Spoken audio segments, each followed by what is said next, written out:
listing of the documentation that was shown here, I'm assuming this information here was all from Google. Yes. And I guess I'm looking for something similar to that in terms of what we're preparing. What we presented for our request, our reasons for having it. Yeah.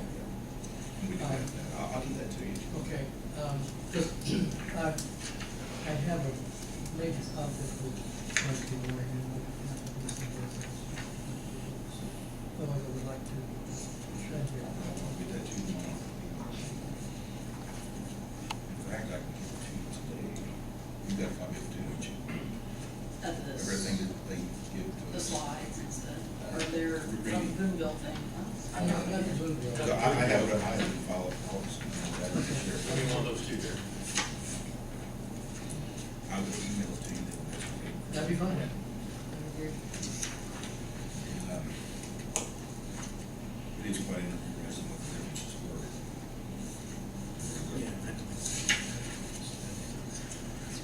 Anything else from the council?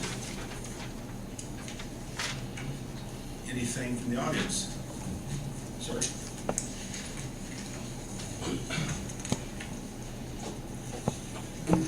Hello, everybody. Ladies and gentlemen of the council, Mr. Mayor. I'm here from California. I run a nonprofit organization called Text Kills. I just happened to be passing through town and found out there was a council meeting tonight. I love this town. My grandfather recently passed away and lived here for many years. Your name, sir? I'm sorry. Your name? My name, Wayne Irvin. Forgive me. A little nervous. Anyways, I run a nonprofit called Text Kills. We're a nationwide outreach organization. We have a bus that's traveled the country twice. The bus collects signatures. It collects pledges from teens and adults and young children that witness their parents and their older siblings signing the bus and taking the pledge.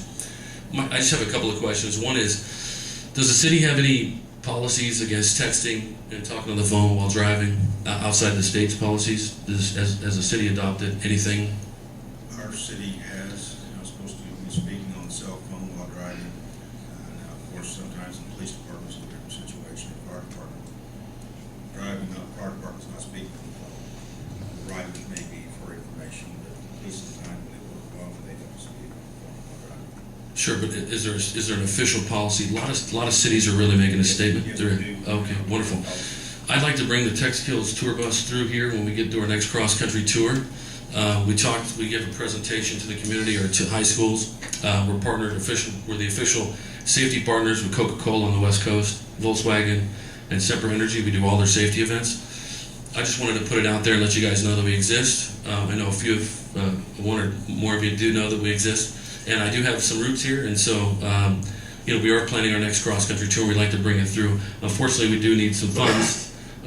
It's a completely donation organization. So we also talk to kids about the dangers of text bullying. Text bullying is a very important issue that needs to be addressed just as much as texting and driving. But do you folks know that what the number one killer for teenagers are in this country? Does anybody know what is the number one killer? What kills more teenagers than anything else? Texting and driving is the number one killer. Kills more teenagers than drinking and driving. So I'm here as reaching out, offering Text Kills to come to the community on our next trip through. We have been showcased in Washington, D.C. twice, and we've been asked to return in September. And I can easily route the bus through here, and we'd love to do something with you guys if you guys are open to it. And we're working on a documentary right now. We have a crowdfunding campaign that ends in about 7 hours. We have major corporate sponsors that have made contributions to it. And basically what we're doing is putting together a documentary to give away to high schools, every high school in the country that wants it, because there is no tools out there, no official tools to teach kids to encourage teenagers to make a conscious decision to do the right thing, and that's not text while they're behind the wheel. So we've got the top neuropsychologist in the country who just signed on. He's a member of the National Safety Council. We have several victims that are going to be part of the documentary, and we'd certainly love the city of Greensburg's support as the only city that would participate and be literally in this documentary. We have 16,000 high schools on the waiting list for this documentary already. We only announced it 2 months ago.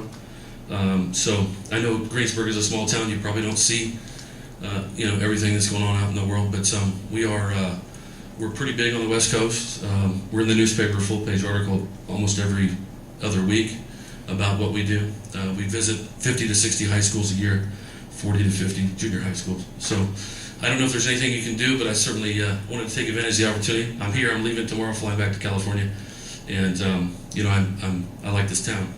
I just drove in from Iowa with my grandmother, and I said, "Wow, what a peaceful town! What a great little town." So, any questions or comments? Any thoughts about this issue in this town? Is something like Tech Skills and our effort to, we're a 501c3. So any interest in bringing us here? Let us know. I brought business cards for everybody. I have a stack of newspaper articles just from the last 4 months in the car. I forgot to bring them in, but I can bring them in. Would email me the website address, what have you, and I'll send it on to the school superintendent. Okay. Thank you so much. Thank you. Anything else? The audience? Thanks everyone for coming, and I'm entertaining motion to